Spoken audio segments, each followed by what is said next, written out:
आज मैं आप लोगों से और नौजवानों से और बच्चों से एक बहुत ज़रूरी बात करना चाहता हूं, जो कि एक बहुत बड़ा शौक है। क्योंकि हमारे माशरे में जो हमारी नौजवान नस्ल है, उनके कुछ रोल मॉडल्स हैं, उनकी कुछ प्रायोरिटीज़ हैं जिनको लेकर वो बहुत ज़्यादा इमोशनल हो जाते हैं, या उनके एहसासात और जज्बात इन चीज़ों के अंदर बहुत ज़्यादा इमोशनल हो जाते हैं, बहुत ज़्यादा। और इन जज्बात की वजह से वो बहुत ज़्यादा डिप्रेशन में चले जाते हैं, एंग्जाइटी में, कि ऐसा क्यों हुआ, किस लिए हुआ, कैसे हुआ। ये तो उनके वो इमोशंस हैं जो किसी के साथ वाबस्ता हैं। अब मैं बात कर रहा हूं उनके अपने जाती इमोशन की, उनकी अपनी जाती जिंदगी की। मेरे बच्चों, मेरे भाइयों बहनों, जितने भी लोग मेरी बात को सुन रहे हैं, एक आपको एडवाइस देना चाहता हूं, एक नसीहत करना चाहता हूं। आपकी जिंदगी में कोई भी मसला हो, कोई भी परेशानी हो, ऊपर वाले से मांगिए। और जो आपके खैर ख्वाह हैं, जो आपके हमदर्द हैं, जो आपको समझ सकते हैं, उनसे हमेशा हर चीज को शेयर कीजिए। क्योंकि आपका खैर ख्वाह कभी आपको नुकसान नहीं पहुंचाएगा। आपके जहन में कभी ऐसी थॉट्स नहीं आएंगी कि मुझे खुदकुशी कर लेनी चाहिए, मुझे आत्महत्या कर लेनी चाहिए। ये इस चीज का हल नहीं है। जिंदगी सिर्फ एक दफा मिलती है और जिंदगी एक बहुत खूबसूरत जिंदगी है। ये एक बहुत बड़ी नेमत है ऊपर वाले की तरफ से, जिसको हम इस्तेमाल कर सकते हैं, जिसको हम सोच सकते हैं कि मुझे ऊपर वाले ने क्यों बनाया, मुझे मेरा इस दुनिया में आने का मकसद क्या था, मैं इस दुनिया में किस लिए आया हूं, शोहरत हासिल करने के लिए या मैं ऊपर वाले को राजी करने के लिए। ऊपर वाले को राजी करेंगे तो वो हर चीज देगा हमें, क्योंकि अल्लाह सुब्हानहू व तआला ने इंसान को बनाया ही इसलिए है कि वो अल्लाह की मानकर चले।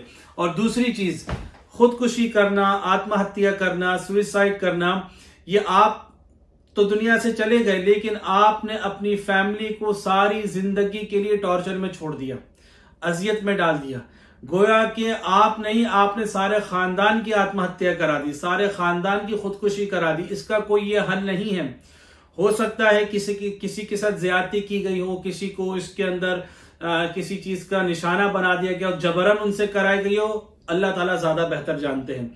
लेकिन जितने भी हमारी नौजवान नस्ल है जो इस वक्त मुझे देख रही है, खुदारा अल्लाह के वास्ते मैं आपको कहता हूं कि ऐसा कुछ ना कीजिएगा। देखें, जो लोग नशा करते हैं, सिगरेट पीते हैं, शराब पीते हैं, या किसी चर्च के अंदर किसी भी किस्म के नशे में, ये भी खुद आप अपने आप को अजियत दे रहे हैं, अपने जिस्म को। और आपका जिस्म खुद ब खुद एक मौत की तरफ, मौत के दलदल में चला जा रहा है।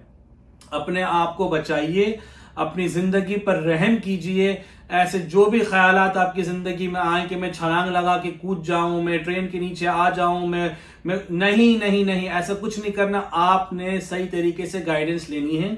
और जितने भी लोग देख रहे हैं, अगर उनको पता है कि उनकी फैमिली में ऐसे कोई मेंबर्स हैं जिनके जहन में ऐसे ख्यालात आते हैं, फौरी तौर पर इमीडिएटली उन लोगों को आप जो राइट डिपार्टमेंट है जिसमें काउंसलिंग होती है ऐसे लोगों के लिए, जो टेली कम्युनिकेशन हेल्पलाइंस हैं जिसमें मदद की जाती है ऐसे लोगों की जिनके जहन में ऐसे ख्यालात आते हैं कि मुझे खुदकुशी करनी है, ये करना है, मैं जिंदगी से तंग आ गया हूं, मैं जिंदगी से बिल्कुल बेजार आ चुका हूं, फैमिली प्रॉब्लम्स मेरे अपने हैं, फाइनेंशियल प्रॉब्लम्स मेरे अपने हैं, घरेलू मसाइल, माली हालात, बच्चों के हालात। इन हालात का ये नतीजा नहीं है, ये हल नहीं है कि मैं खुदकुशी कर लूं। नहीं नहीं नहीं, इन हालात का ये हल है कि हम अपनी जिंदगी को अल्लाह की तरफ रुजू करें और अल्लाह से मांगें, अल्लाह के नबी के तरीकों पर चलें। जितनी दूरी होती चली जाएगी उतना ही इंसान का अपना नुकसान है। अपनी जिंदगी को, अपने लाइफस्टाइल को बदलें, फिर देखें कि अल्लाह ताला क्या करते हैं इंसान के लिए। ऊपर वाला बहुत ही रहम करने वाला है। बिस्मिल्लाहिर्रहमानिर्रहीम शुरू करता हूं अल्लाह के नाम से, जो बड़ा मेहरबान और रहीम और करीम है। तो ये अल्लाह ताला की जात है। गलती हमारी अपनी है, हम किसी से रहनुमाई नहीं लेते सही वक्त पर। अगर हम रहनुमाई लेने वाले बन जाएं, हम अपनी जिंदगी भी खुशगवार गुजारेंगे। और जितने भी लोग हमारे अतराफ में, हम सबको जोड़ने की कोशिश करेंगे इंशाअल्लाह, और सबकी जिंदगी को खुशगवार बना देंगे। अल्लाह ताला मुझे और आपको, हम सबको इस पर अमल करने की तौफीक अता फरमाए। वस्सलामु अलैकुम वरहमतुल्लाहि वबरकातुहू। For more videos, press the like and subscribe button.